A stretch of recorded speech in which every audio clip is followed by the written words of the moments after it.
even get to bronze.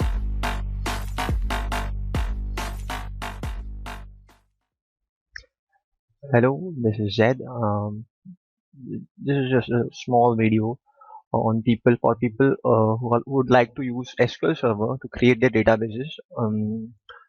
First of all, we need to know that there is quite a bit difference between SQL Server and Microsoft Access. Now, Microsoft Access is actually not a database; it's a data modeling tool which is used as a front end behind which there is a database engine, and although it has an inbuilt engine which is quite capable to handle small amounts of data for small projects, including this final year project we are making.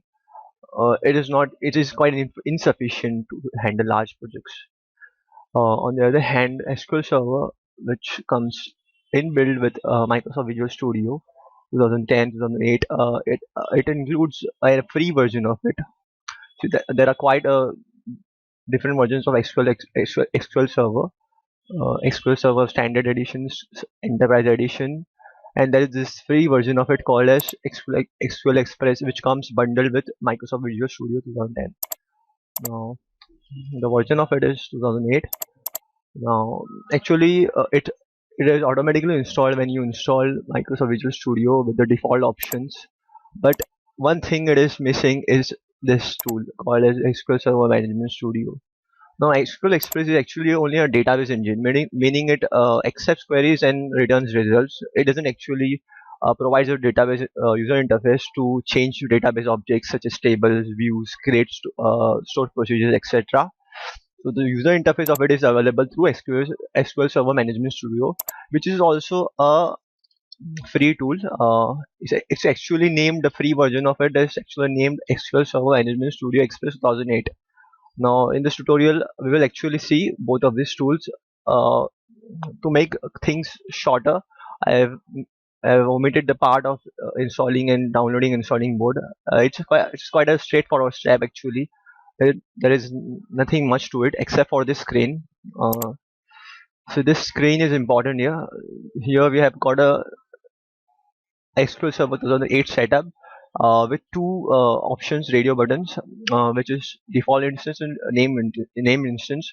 So take care when you're installing SQL Express, meaning the database engine, to make sure that the named instance is selected as SQL Express. I have used that name within my tutorial. So let's see. For to check what is the named instance. Named instance is actually a service which is required uh, which is required to accept, process, and return your queries. So to check it, we need to go to the start menu, type in SQL Server Configuration Manager, open it. So you will see a service here, SQL Server Express running automatic local system. So this is an important service. If this service has stopped or is not running, then we won't be able to connect to our database system. Now to connect to the database system, to the database engine actually, we will use this SQL Server Management Studio Express 2008. Now both of these tools are available here. They are available for free. So this is the link here, and this is the uh, sorry, this is the link here for Microsoft SQL Server Express. Select your language, download, click on the download, then you can select uh, your operating system type. Means it is a 64, 32 for 32 bits you have to select the x86, and for 64 bit you need to select the x64. Similarly, here is your Microsoft Server Management Studio Express. You need to download it, select it with the language is English. Then you will also get here two options, x64 and x86.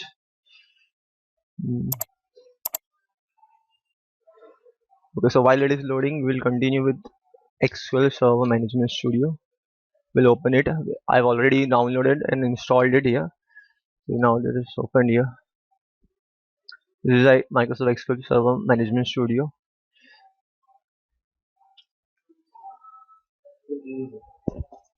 Now here, one thing I missed is that you need to specify the authentication while installing. Say I'm not seeing. 1 minute.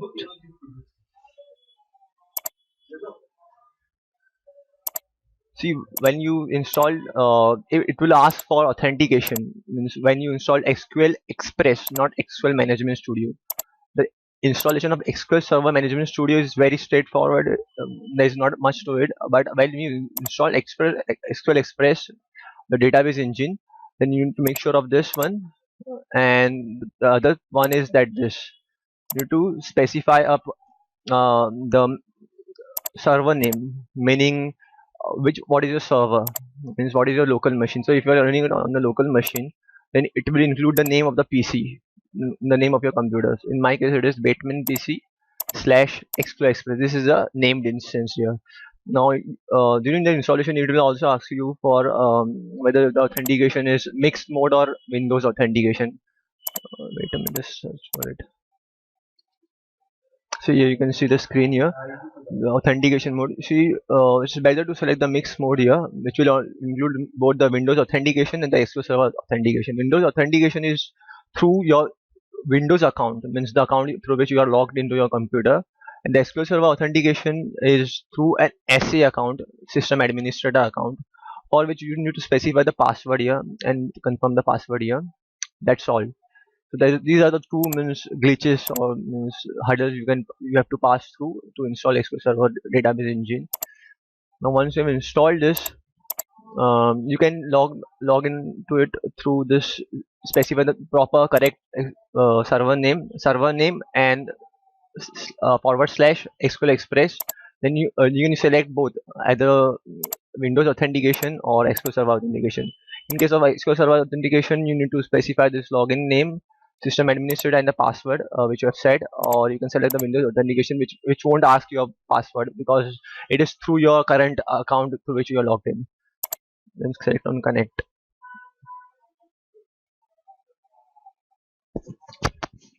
Once you're connected, you can click on this databases.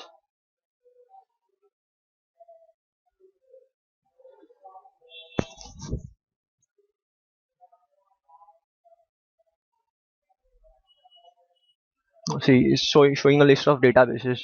Now this system databases are databases used by the database engine itself, so it's better you don't touch it. But you can create your own database, user database. So right by right clicking here and clicking on new database.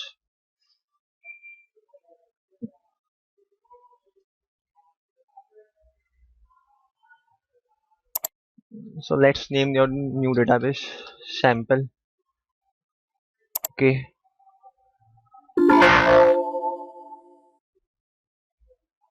The sample already exists, so let's demo. Okay, you can see here that the demo database has been created. Now you can add tables to it by right clicking here, table, new table. Now you can specify the column name, person. For example, I want to create a table. uh, okay, I want to create a table for person. So for I'm including the very basic details here. Person ID, which is to be uh, integer,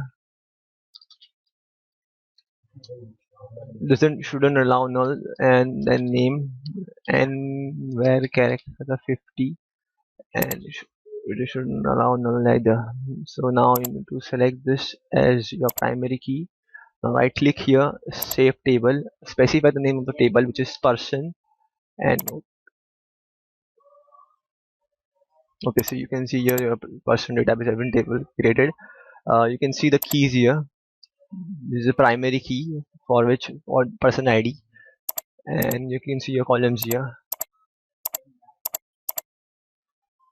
Now the second way through create a table is through using a query editor window.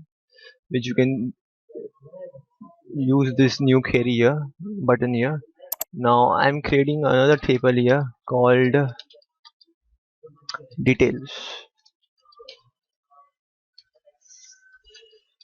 Details include, I will include the address of the person,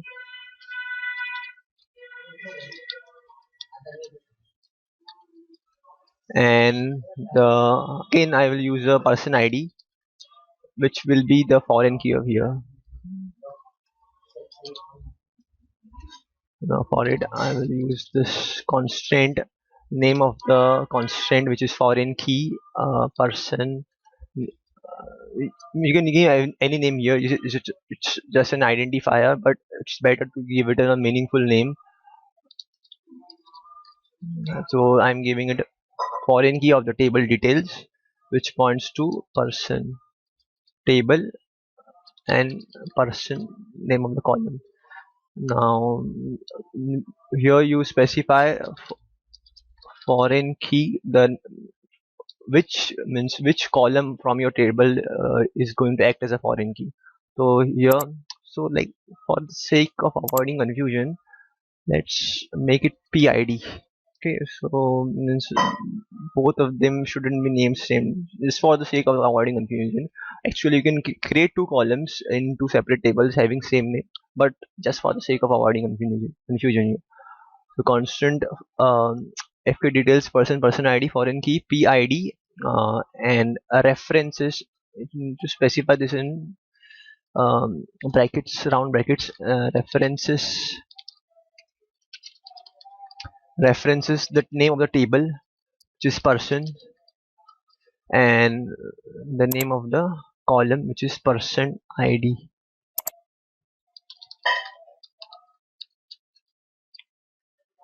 Okay, now you can fire this query by selecting this text or just by clicking on this execute. Commands completed successfully. See, the table has not just appeared yet, but you can make it appear by right clicking on tables and refresh. See details here. You've got details here. You've got a key here, which is this same name here, and you've got a system. Oh, sorry, columns, which is address, and this PID. Okay, so that's that. Just a simple demo video for you means for you people to create a simple database in SQL Server. Goodbye. Thank you.